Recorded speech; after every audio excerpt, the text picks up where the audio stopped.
I'm Valerie, or Mom, and this is my little segment, Coffee Without Sugar. My little sugar is not here today. And this is our woman time together. And I wanted to speak on womanhood, motherhood, wifehood, because it is so very important. And we as women, for the last, 50 years or more, have been sold what my mother would have called a bill of goods on how unimportant our job is. The job of a wife and a mother, a keeper at home, is the most important job a woman can do. More important than being a doctor and saving lives is what we do at home with our children and our husbands, and we can see it in our society, and we're just gone. I'm going to read something to you real quick. Titus 2:3-5. The aged women likewise, that they be in behavior as becometh holiness, not false accusers, not given to much wine, teachers of good things, that they teach the young women to be sober, to love their husbands, to love their children, to be discreet, chaste, keepers at home, good, obedient to their own husbands, that the word of God be not blasphemed. All right, today we are going to be talking about things that have to do with being home, being a mother, being a wife, and there are so many aspects to it. As we know, wives and mothers, whether you work outside the home or inside the home or both, we know that is such a small aspect of our job as mothers and wives. And it's an important aspect, but it is one of many. And what I want to be talking about today is just little household hints. I guess they call them now life hacks. We used to call them helpful hints with some gray-haired lady named Heloise. And I guess she got to call them from her mom. And I loved reading her stuff when I was a young mom. And what I'm hoping to do, I wish I could say I was a perfect mother and a perfect wife, but I wanted to do right. I wanted to learn. And so I spent, I just got done with my 25th anniversary. And I've spent all these years trying to learn all the things I didn't learn, the stuff my mother tried to teach me and the stuff she wanted to teach me but didn't know herself. And I'm hoping to teach you guys so that you don't have to go through all the struggles and trials that I did when your children are young. And I'm hoping that this is a blessing to you. One of the things I did, I actually saw this recently as a life hack, and I've been doing it for years, because those of you who use Brillo pads or whatever ones you use, and after using them 3 or 4 times, after about 3 or 4 days, they start to rust. Well, these things are not cheap, and you want to use them over and over again, but before you get rid of even the soap inside of them, they start rusting, and it just seems like a huge waste of money. And there's a couple of ways around this. One is to get a copper pad. The copper pads don't rust. But what I did is, because I could get a box of them for $1, is I would just, when I was done, I'd throw it in the freezer. Just throw it in the little door in the freezer, and then I'd get it back out. And then they would last just about forever when you would do that. So I could get a box and last for months and months and months. You just got to keep on the kids to make sure they throw it in the freezer.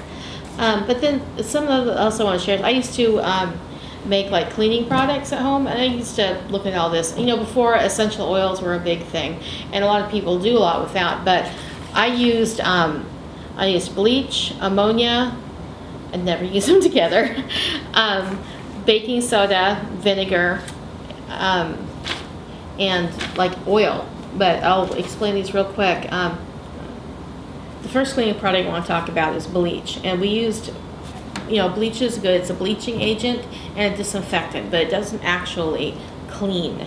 It bleaches and it disinfects, and that's pretty much it. Now, my mother used to clean the countertops with it because it gets rid of all the stains and stuff from cutting. I usually do that about once a week, and I'll do that every day, unless you get some really creepy on it.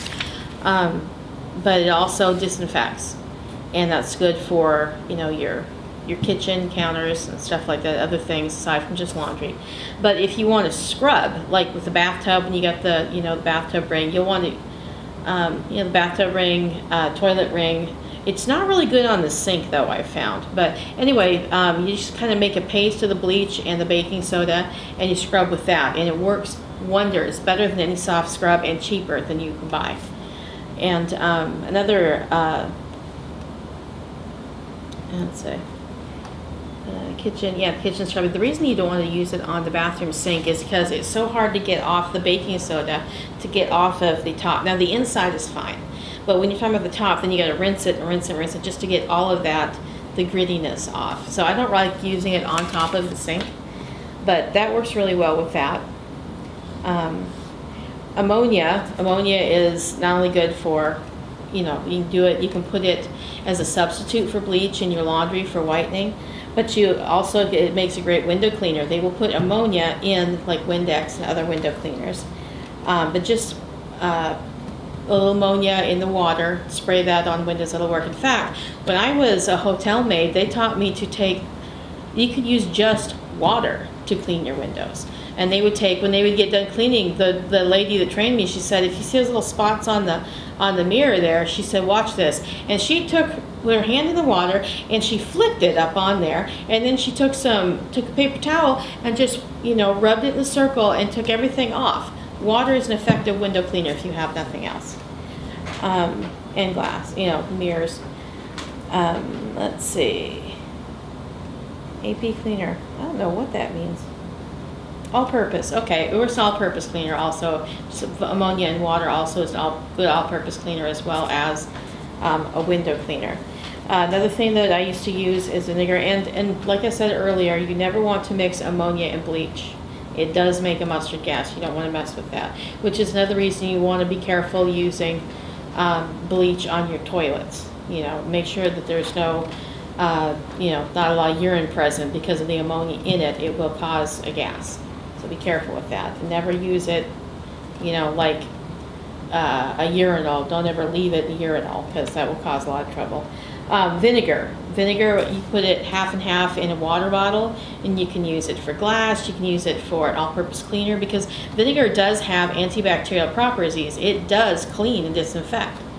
So it also, like I said, it's a great glass, and it's a great deodorizer. If you like a stinky refrigerator, you can put some in a bowl. When I worked at a boys' home, they had a refrigerator that died, and it had fish in it, and they'd gone bad, and it smelled so bad, and they were trying to air it out, but it smelled so bad. So I took a bowl of vinegar and I stuck it in there, and it just changed the whole thing, and so much better.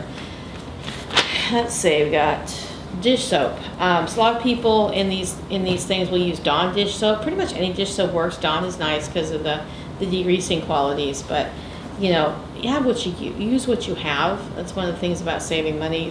We're looking here to save money. So we're talking about vinegar. We're talking about cheap white vinegar, generic. And these things will save money. I knew a lady who had allergies to almost everything, and she used a lot of these kind of homemade cleaning products because store-bought stuff broke her out. So let's see, dish soap with vinegar. Dish soap with a little bit of vinegar. They use that. That makes a really good floor scrubber to mop your floors with, scrub your floors with. If you have vinegar, if you add baking soda, that makes dish soap.